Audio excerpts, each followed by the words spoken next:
40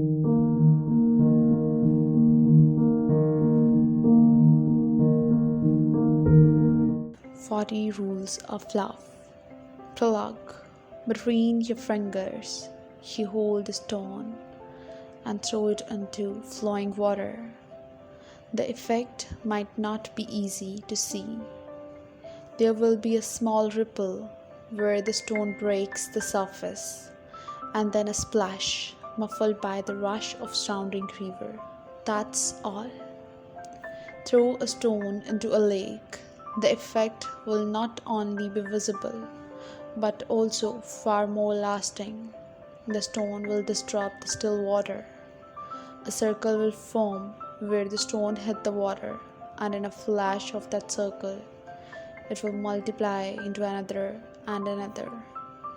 Before long ripples caused by one plop will expand until they can be felt everywhere along the mirrored surface of the water. Only when the circles reach the shore will they stop and die out. If a stone hits a river, the river will treat it as yet another commotion in its already tumultuous course. Nothing unusual, nothing unmanageable. If a stone hits a lake, however, the lake will never be the same again. For 40 years, Arabistan's life had consisted of still waters, a predictable sequence of habits, needs, and preferences. Though it was monotonous and ordinary in many ways, she had not found it tiresome.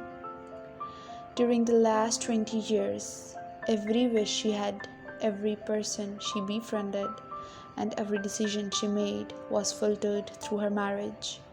Her husband, David, was a successful dentist who worked hard and made a lot of money.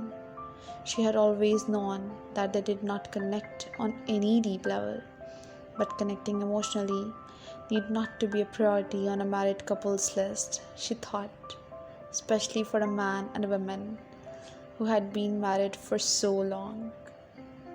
There were more important things than passion and love in a marriage, such as understanding, affection, compassion, and that most godlike act a person could perform, forgiveness. Love was secondary to any of these, unless, that is, one lived in novels or romantic movies, where the protagonists were always larger than life, and their love nothing short of legend. Ella's children topped her list of priorities. They had a beautiful daughter in college, Janet, and teenage twins, Ollie and Evie. Also, they had a 12-year-old golden retriever, Spirit, who had been Ella's walking buddy in the mornings, her cherished champion ever since he had been a puppy. Now he was old, overweight, completely deaf, and almost blind. Spirit's time was coming, but Ella preferred to think he would go on forever. Then again, that was how she was. She never confronted the death of anything, be it a habit, a phase, or a marriage. Even when the end stood right in front of her, plain and inevitable. The Robinsons lived in Northampton, Massachusetts, in a large Victorian house that needed some renovation but still was splendid, with 5 bedrooms, 3 baths, shiny hardwood floors, a 3-car garage, French doors, and best of all, an outdoor jacuzzi. They had life insurance, car insurance, retirement plans, college saving plans, joint banks, and in addition to the house they lived in, 2 prestigious apartments, one in Boston and the other in Rhode Island. She and David had worked hard for all this.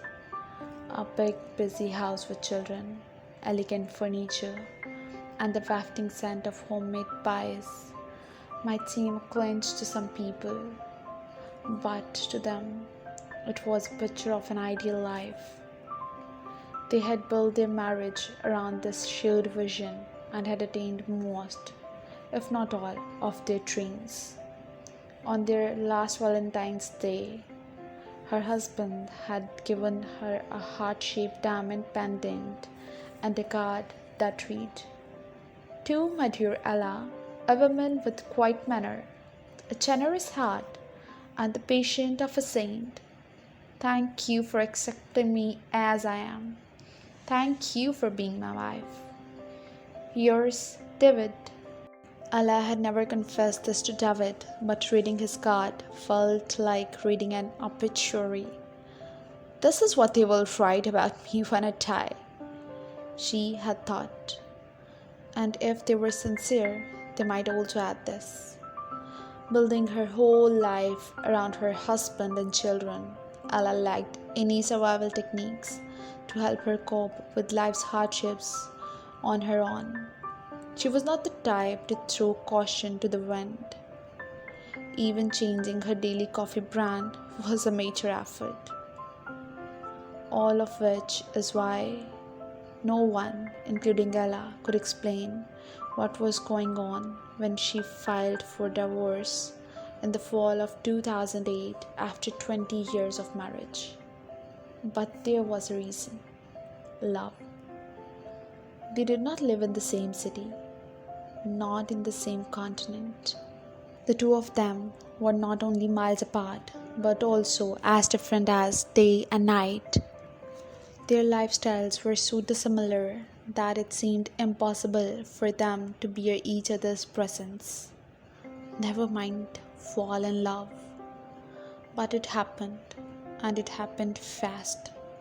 So fast, in fact, that Ella had no time to realize what was happening and to be on guard, if one could ever be on guard against love. Love came to Ella as suddenly and brusquely as if a stone had been hurled from out of nowhere into the tranquil pond of her life.